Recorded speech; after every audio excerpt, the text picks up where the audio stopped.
Good afternoon. I'm Dr. N. Chandrasekhar. I'm going to discuss something about business regulatory framework subjects. Uh, this is one of the most important subjects, core subjects, which will be included in our B.B.A. course curriculum. In this subjects, mainly covered more than various units. In the first units, it will cover about brief outline of Indian Contract Act and Special Contract Act, and another thing is Sale of Goods Act, and then Contract of Agency, then brief outline of Companies Act 1956, kinds and formation of various aspects towards this act, and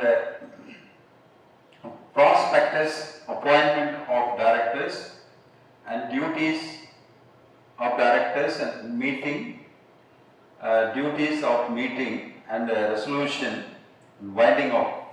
So these are all things which will be commanded in this Companies Act. And Consumer Protection Act is another one most important act which will be covered in these subjects, and brief outline of cyber laws. It means IT Act 2000 and 2008. So these are all concepts which will be covered in this business regulatory framework. In this, first we want to discuss something about Indian Contract Act. It is 1872. First of all, we must know what do you mean by contract. So contract means what? So contract, according to this Act section 2H, a contract is defined as an agreement enforceable. So agreements, whenever comes agreements, there are two persons may be joined together to forming an agreement. So then only it will be full setup get it through this contract. So agreement means, according to section 2E, every promise or set of promises forming consideration for each other. So that is agreement. Then promise, according to section 2B, when a person made a proposal to another, to whom proposal is made, if proposal is assented thereto before the law. That is, so three aspects is the most important concepts when in the case of contract. Then offer. So offer, those who are giving an offer to get something, that is offer. According to section 2A, when a person made a proposal, when he signifies to another his willingness to do or to abstain from doing something. So that is offer. When in case of agreement, offer and acceptance combine together to get an agreement. Then what is consensus? Add an item. So according to section 13, meeting of minds and identify of minds are receiving the same thing in the same sense at the same time. It is consensus. So that is what ways, what purpose they are making to make an agreement. That is most important here. What are the essential elements of a valid contract? So some of the most important elements is necessary to make a contract. First thing is offer and acceptance.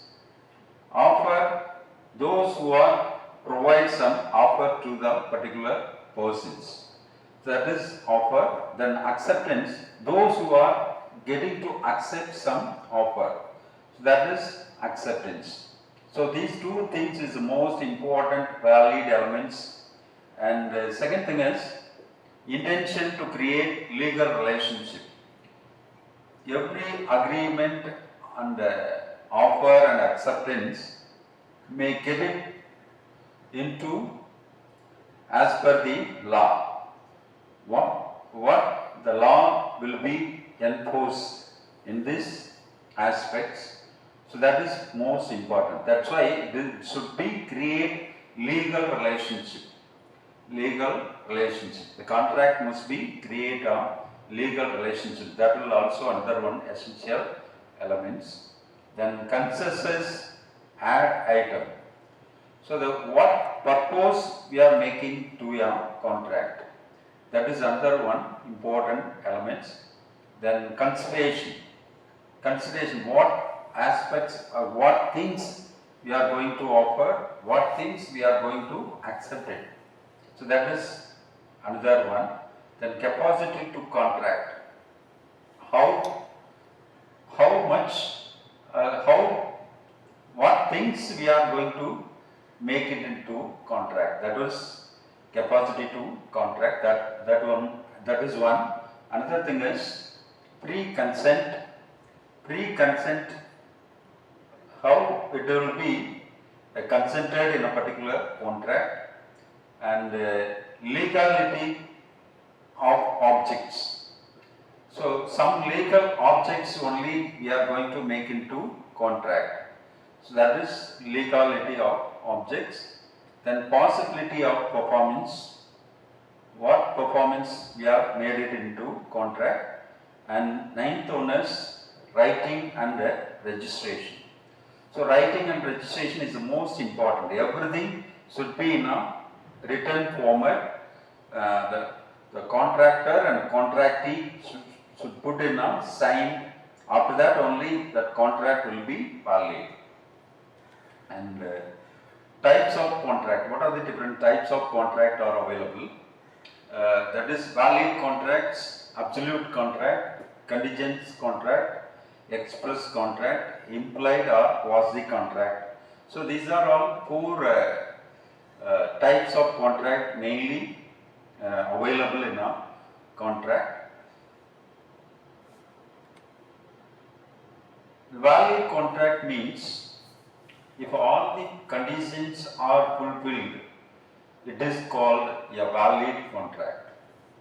So conditions, whatever conditions we are giving in a particular contract or agreement, whatever it is. So that conditions can be fulfilled, that's why the contract will be a valid contract. And contingent contract, in a contract to do or not to do something.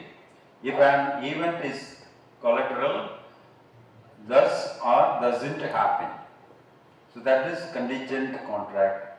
And express contract, when contracts are either in writing or oral. So express means we are going to express something towards the particular contract. That is why it is express contract. And implied contract, implied that word is clearly say something about it. Implied means we cannot express something. So that is implied. So when contracts are neither in writing nor in oral, that is implied contracts. These are all the four types of contract mainly we are used in a Contract Act. Invalid contract, that is void contracts, voidable contracts, illegal contracts, unenforceable contracts. So these four type of contracts can be invalid contracts. Uh, Invalid means the contracts may not fulfill the particular conditions or legal rules cannot be obeyed in a particular contract. That type of contract we can call it as invalid contracts. The first one is voidable contract. So void contracts means void happen to becomes void. Void means we cannot make into contract in a particular way. That is void contract. Voidable contracts, a contract which is valid unless until avoided by either the party. So party means those who are contractee and contractor. The two persons may be valid in a particular type of contract, that is voidable contracts. Illegal contracts means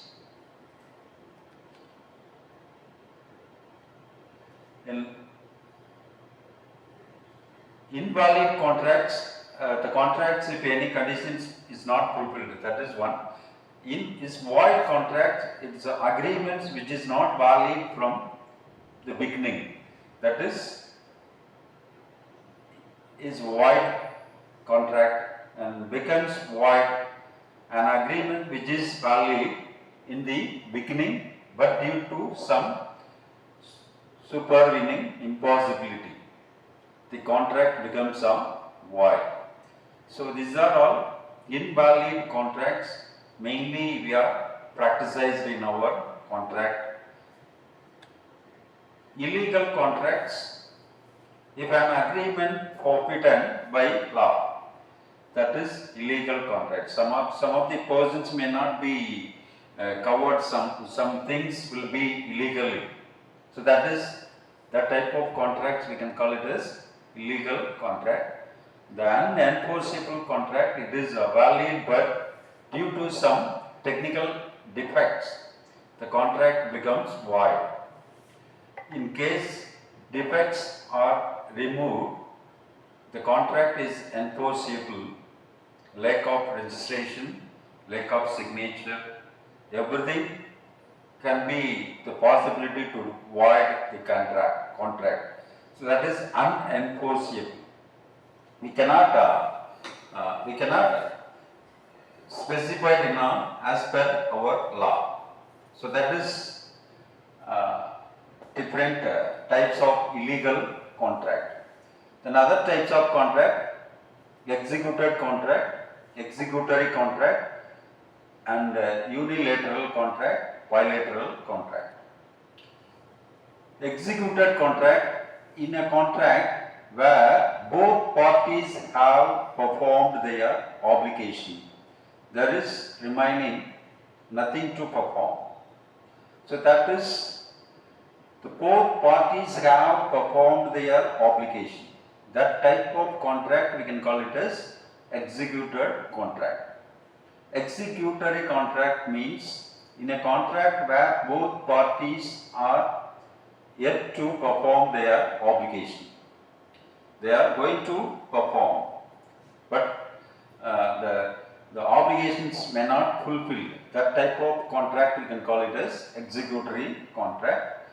Then unilateral contract means if in a contract one party has performed his obligation and the other person is yet to perform his obligation, that type of contract means unilateral contract. It means the both parties, one parties accept that particular contract, another persons they have some doubts in a particular contract. That type of contract we can call it as unilateral contract.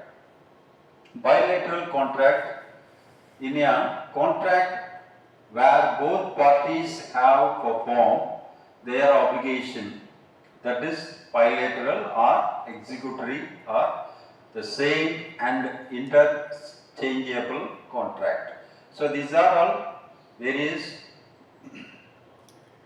other types of contract which will be covered in this different types of contract.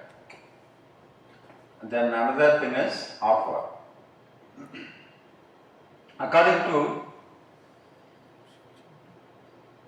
to section 2A, when a person made a proposal, when he signifies to another his willingness to do or to abstain from doing something, that is offer.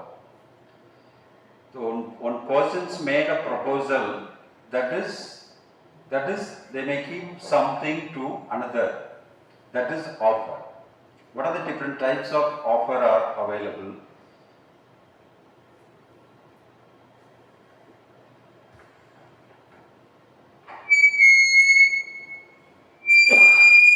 Offer. Different types of offer available.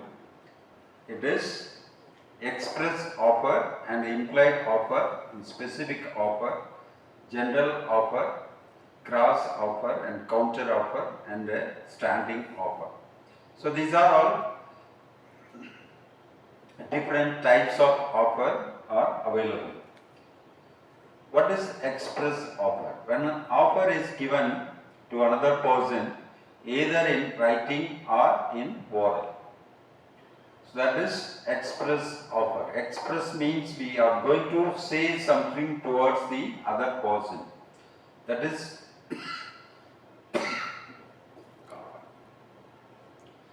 express offer. And implied offer, when offer is given to another person neither in writing nor in oral, that is implied offer. And specific offer, the cross offer, it is when both the persons are making identical offers to each other in ignorance of others' offer, that is cross offer. Then counter offer, when both persons are making offers to each other which are not identical, that in ignorance of others' offer, that is counter offer. Then standing offer, an offer which remains continuously enforceable for a certain period of time. So that is a standing offer.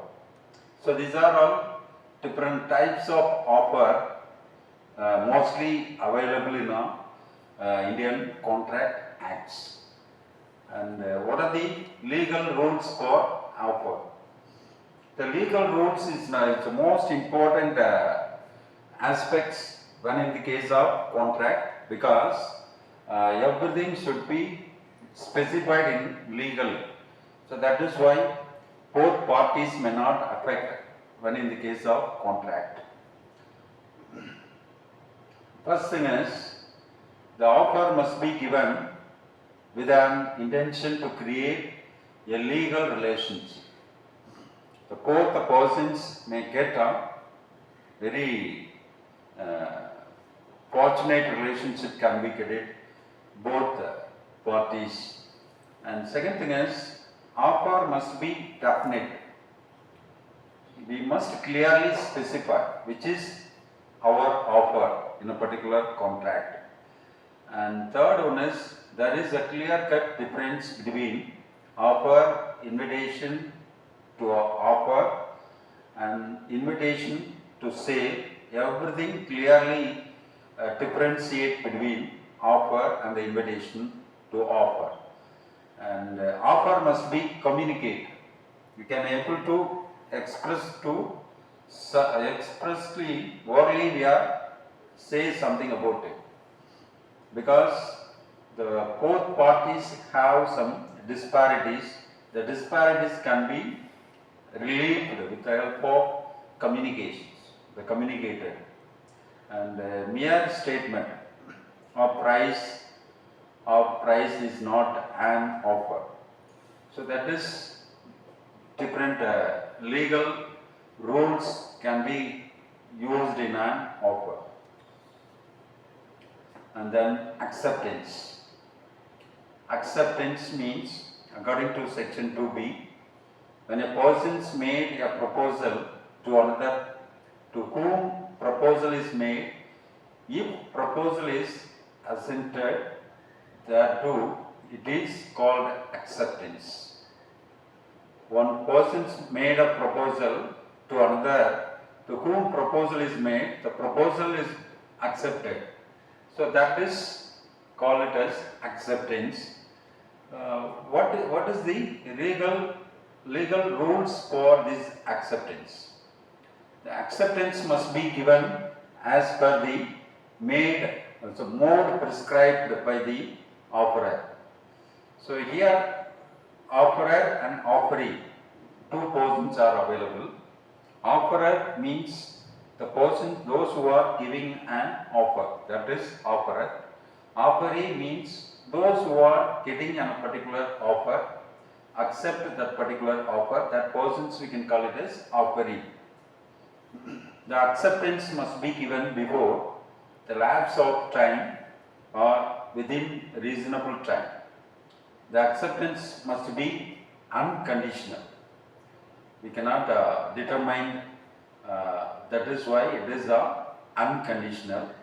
The acceptance may be given by any person in writing or oral, whatever it may be. What are the legal rules for acceptance? The acceptance may be given by any specific person in case of specific offer. The acceptance must be communicated. We can able to say something towards what offer is getting, what acceptance we are made it, everything clearly communicated. The mental acceptance is no acceptance, or acceptance must not be derived from silence. So silence we cannot illustrate something, whether it is accept or not, whatever it is. So that is why the mental acceptance is no acceptance. So it will be illustrate something. The acceptance must be precedent to offer of general offer. So these are all various legal rules can be formulated in acceptance. So these things we are clearly understand the concept of what is offer, what is contract, and then what is acceptance. These three things is most important in a contract act. So that is why the contract act clearly specified about offer, acceptance, and what are the legal rules can be used in these aspects. Okay. Then another act we are going to discuss something about it. That is a Sale of Goods Act. Sale of Goods Act. So today, in present scenario, the sale of goods is one of the most critical task to do something, because there are so many competitors are available in the market. If we want to over-compete our product succeed in the market, it will be create a new way of innovations. Then various kinds of strategy we are also used to succeed in our market. So that is the Sale of Goods Act. It is one of the act which will be covered. There are so many things. The introduction, then essential of contract of sale, then distinguish between sale and agreement to sale. Then Sale of Goods Act was enacted in which year it will be enacted, and where it is borrowed, and came into force in July 1, 1930. So that is why the act will be specified in the same year.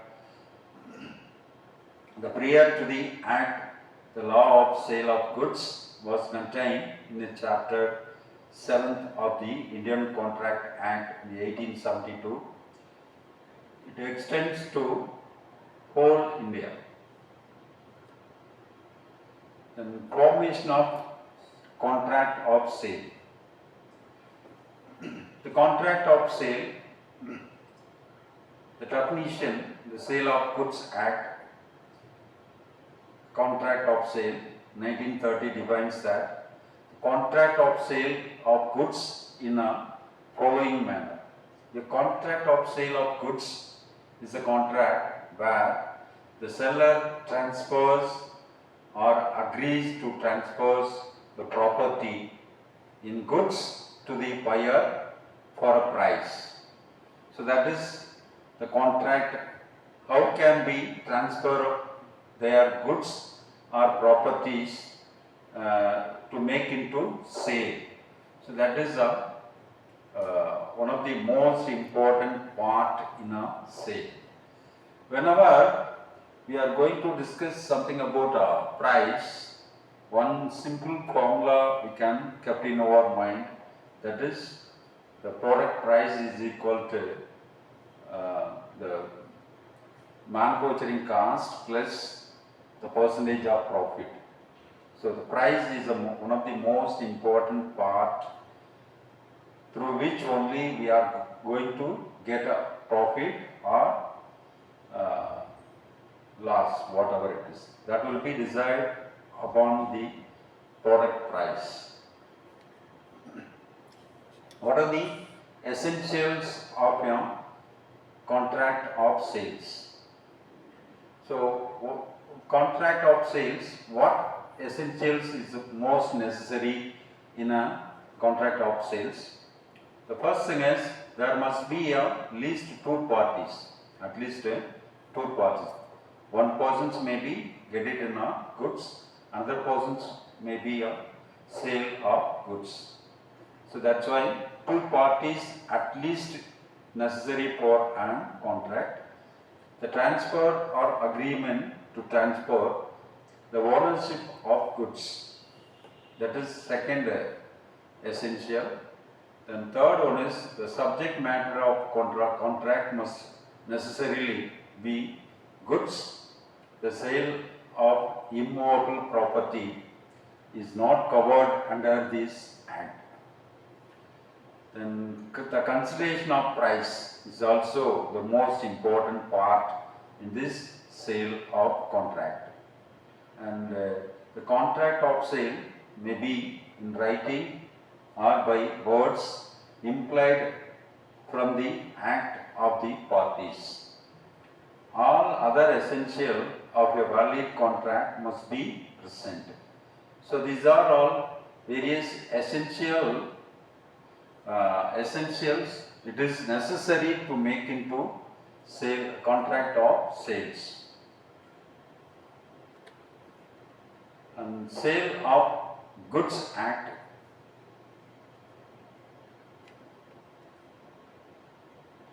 definition of goods under this act.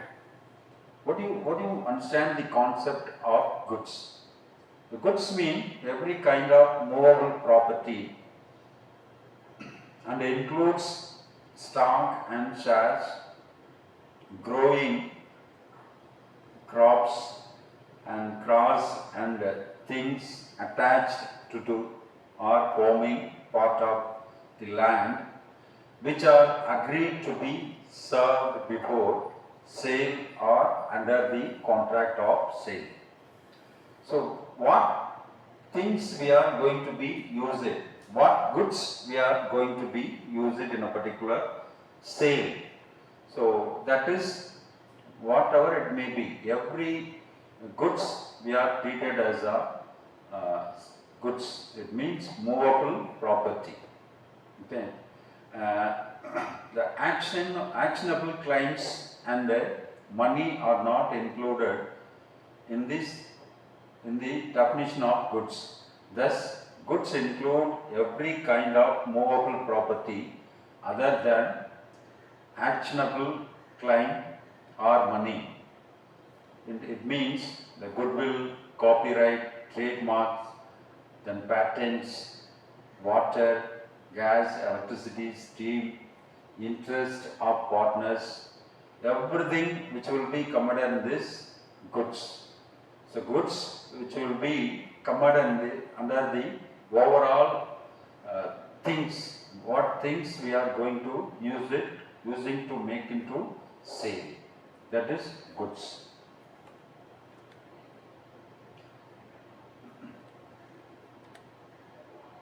What are the different types of goods are available?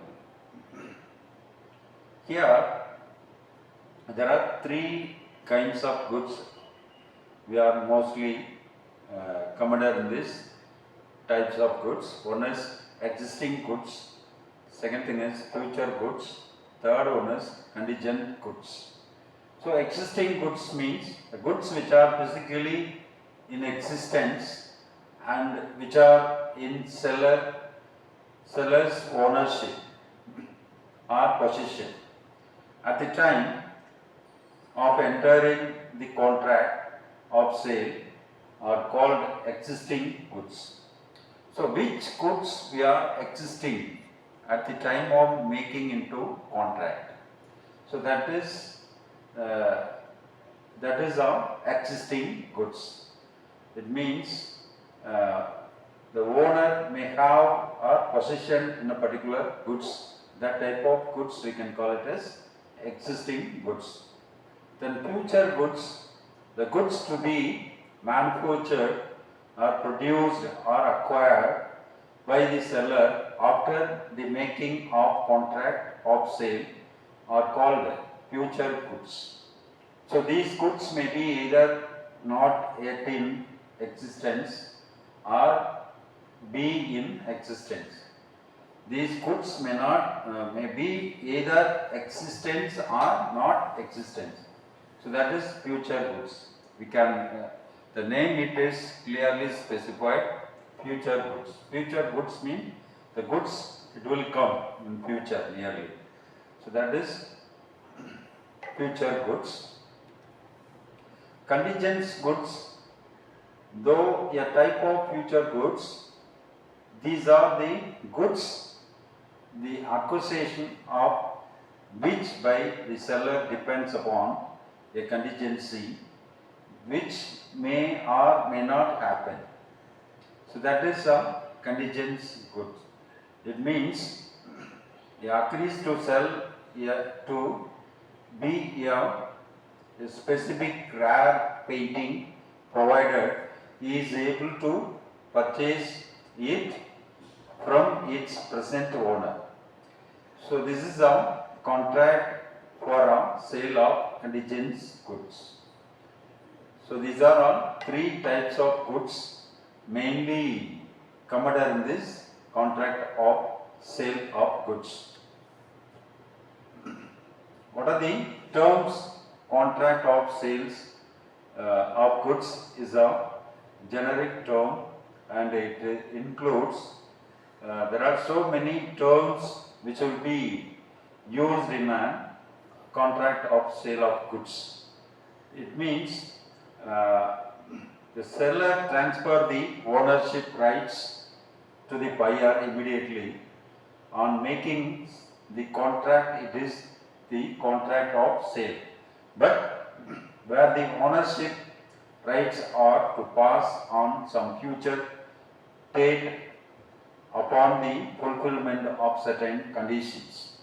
So that is some conditions can be going to be used in a particular contract, that is agreement to sell. It is called agreement to sell. What is sale? How can differentiate between sell and agreement to sale?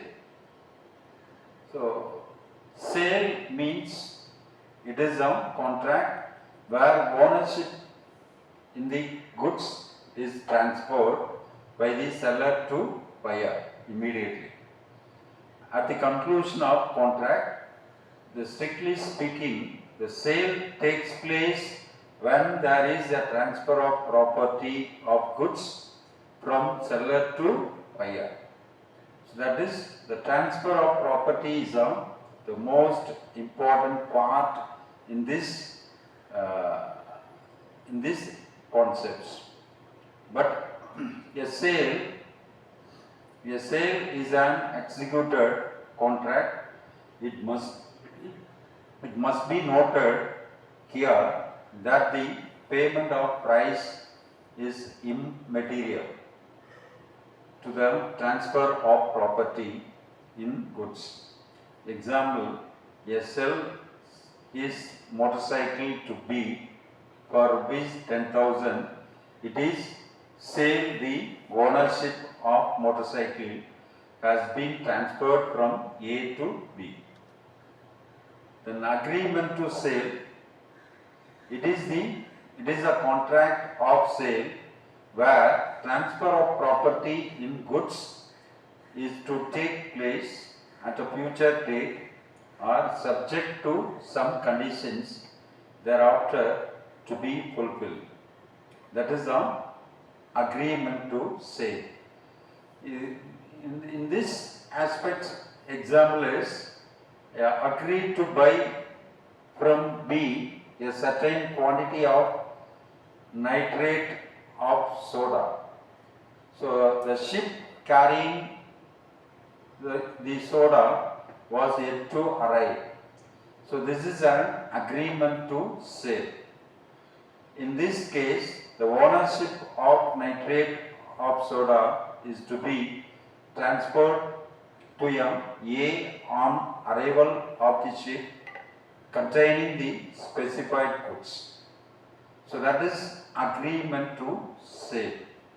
So that is the basic differentiation between sale and agreement to sale. That is in this distinction, some of the distinctions can be get in this two concepts, sale and agreement to sale.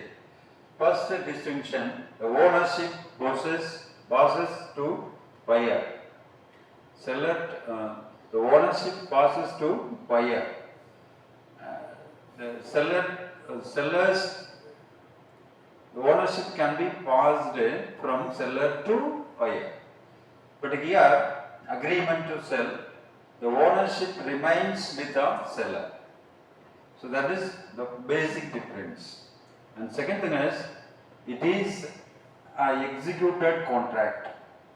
Sale is a executed contract, but here it is an executory contract. And third one is, the risk of loss falls on the buyer, but here agreement to sale, the risk of loss falls on the seller. Here risk of loss falls on the buyer. Here risk of loss falls on the seller. And another thing is, it can be in case of existing and specific goods. But here, in case of, it can be case of future and unascertained goods. The agreement to sale can be get it in a agreement to sales. In case of the seller, in case of breach of contract, the seller can sue for the price of the goods. But here, the seller, in case of breach of contract, the seller can sue only for the damages, not for the price. Then seller only entitled to rateable dividend of the price due to the buyer becomes insolvent. But here, the seller may refuse to sell the goods to the buyer without payments if the buyer becomes insolvent.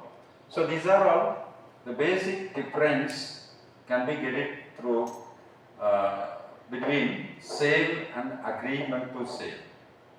So in this subjects we are we are discussed some of the aspects towards the Contract Act, and another thing is the Sale of Goods Act.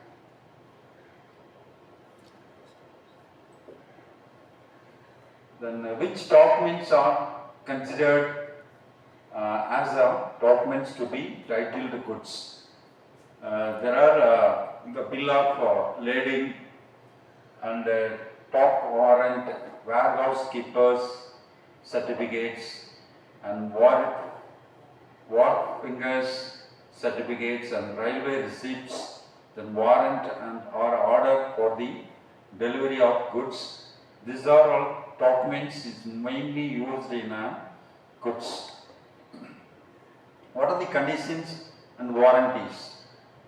The conditions means which is essential to the main purpose of the contract, the breach of which gives the aggrieved party a right to terminate the contract. It goes to root of the contract.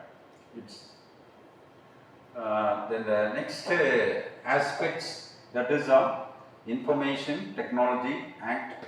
So this is another one act which is most important for in this business regulatory framework subjects, because today the IT, information technology, the crucial role played by the business concern or people or individual, those who are working in an organization, every persons may be getting some doubts about it, where it is security are available or not. So that regulations can be getting through which Information Technology Act. Information and Communication Technology. Accumulating information using computing devices connected by some communication media, use of technology for computing, storage, retrieval, and meaningful dissemination of information, and communication through wired, wireless, and some other mode of way we are making to communications. The law is a system of rules usually enforced through a set of institutions. It shapes in houses and society in numerous ways, serves as a foremost social mediator in relations between people. Law is supported by act, which is thereafter by rules, to maintain law and order in any sector, whether it is law, act, rules are obligatory. Everything is the most important for this law and act. The Information Technology Act 2000, it means ITA 2K. The Information Technology Act 2000 was enacted with a view to keep a fully to growth of electronic based transactions, to provide legal recognition for e-commerce and e-transactions, to facilitate e-governance, to prevent computer based crimes, ensures security practices, the legal recognition of electronic documents and digital signatures. What are the reasons for coming into existence in IT, Information Technology Act 2000? The extensive use of computers in banking and financial transactions. Second thing is because most of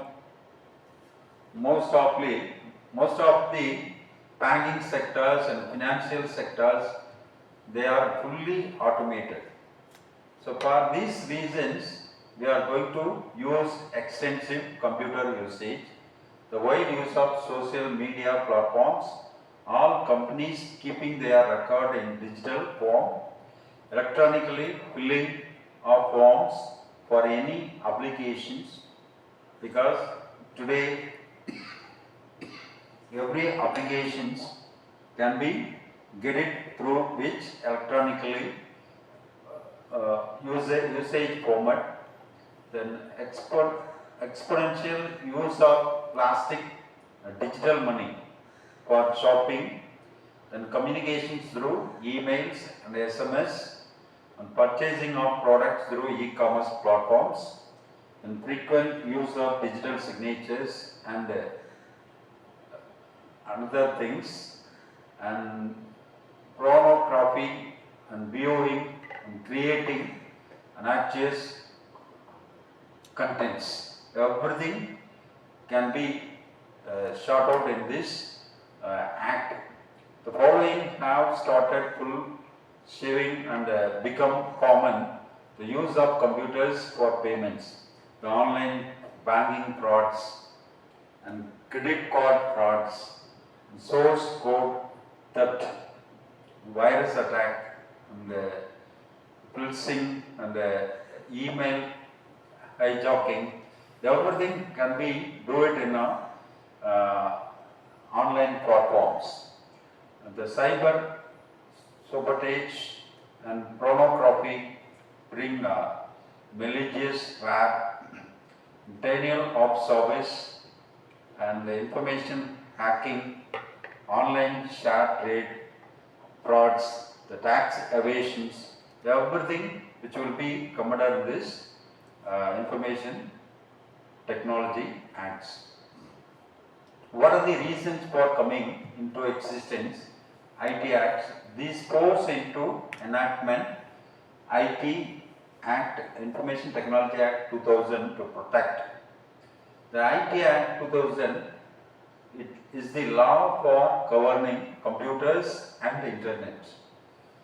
In today's highly digital world, almost everyone is affected by the Act. Without support, the strong legal framework, the e-governance or e-commerce or financial transactions or using social media platforms are not possible. So that's why we must have some individual responsibility to make use of these information technological advantages. What are the objectives, main objectives of Information Technology Act 2000? First thing is to provide legal recognition for transactions.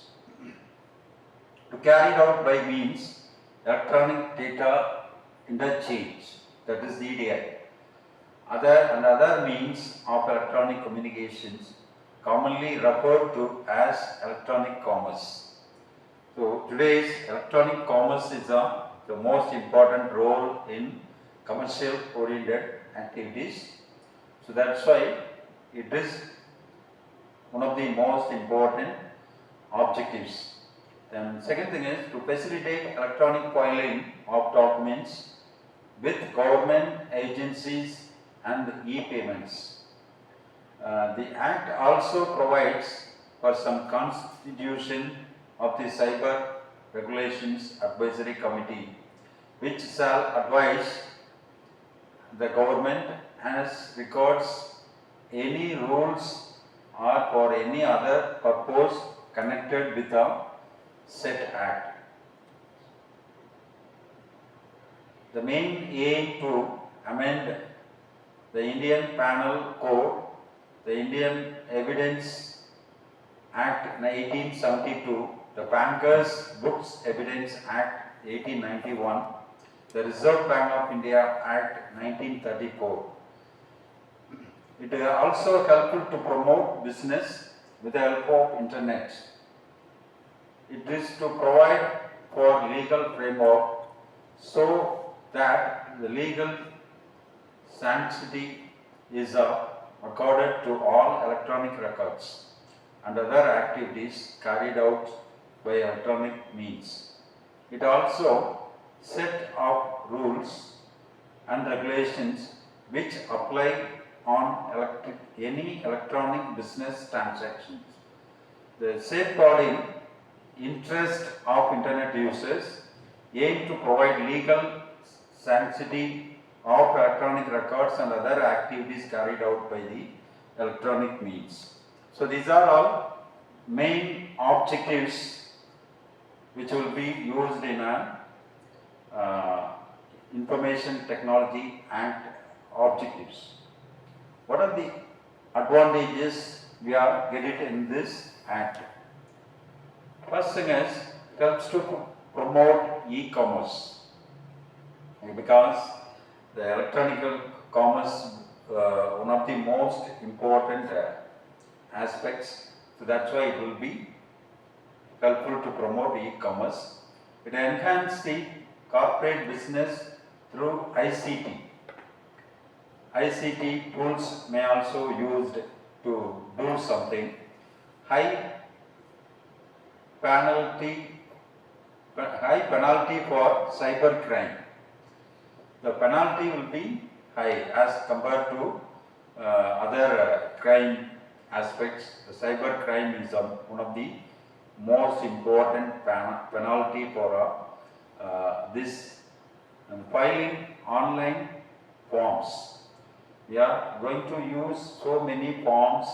Every forms can be using in various files, so that will be very easy to accessible, very easy to take it. And secure to e-transactions, record authentications, site legitimacy, and e-record keeping. So these are all various advantages we are getting in Information Technology Act. And what are the key terms of Information Technology Act 2000? One is EDI and EFT, e-commerce. These are all most important terms which will be used in this information technological aspects, and digital signature, and secured electronic records, and electronic documents, and filing, storing, and retrieval, and certifying authorities issuing TSC, SSL. Everything will be covered in these terms. What are the salient features of IT, Information Technology Act 2000? This act provides legal recognition is e-commerce.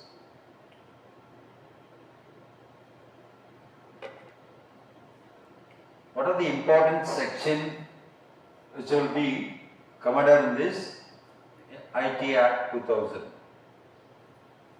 There are sections, different sections can be giving some different aspects. Section 65, trying to tamper with computer resources.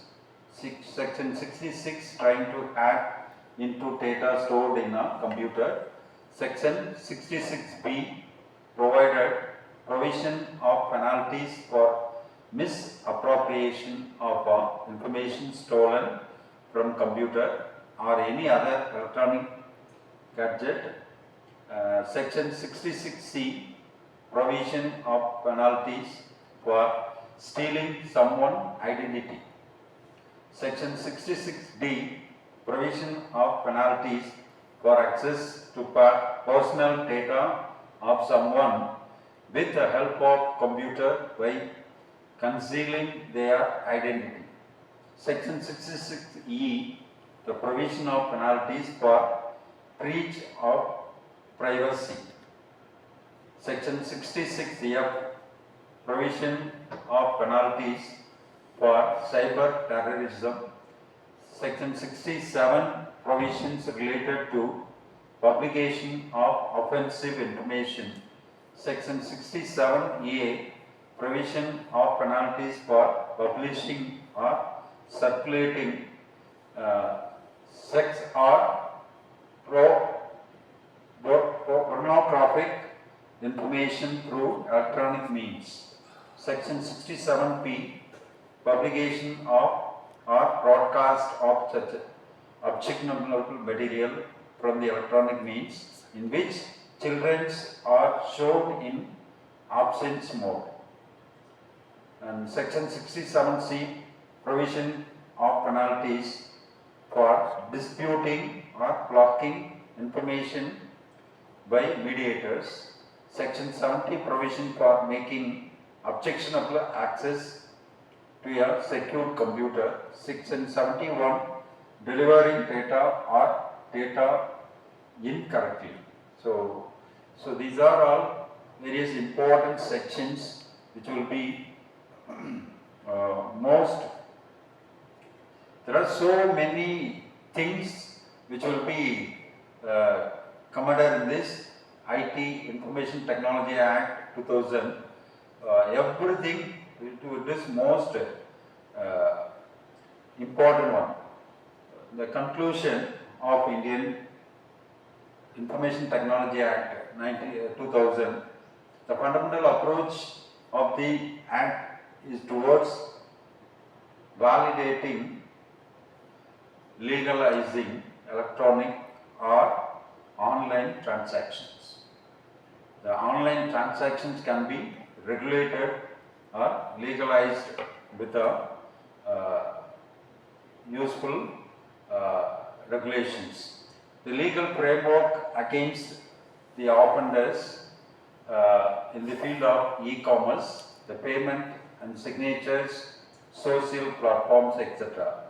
The awareness must be created. It leaves various issues untouched. The Parliament keeps amending the law, enacting the new laws regularly. That there are no reliable statistics on the problems. In India, amongst the few of the countries in the world which have legal framework for e-commerce and e-governance. In this Information Technology Act 2000, they may have some amendment. Various amendment do it. There are which amendment is used, which date it will be enacted. Everything will be covered in this. That is different amendments in this aspects. So these are all the digital signature introducing when it is introduced and what purpose it will be used in a digital signature. Everything can be given in this. Then what is communication device and how it will be used. Everything will be covered in these definitions. Then adjudicating offices. Yes, if it is have any problems regarding this information technology oriented crimes, what we are going to do some actions. So that is another important things. So these then Amendment IT Act updated cybercrime prosecutions. Under section 67 talks about conviction for imprisonment for a terms not exceeding 2 years or fine not exceeding 1 lakh or both preserving information. Then amendment critical information infrastructure. So how it is, the information is going to be infrastructure and what ways it will be amended. Everything, what amendment is going to be used in a particular, that is critical information infrastructure. Then electronic evidence examiner.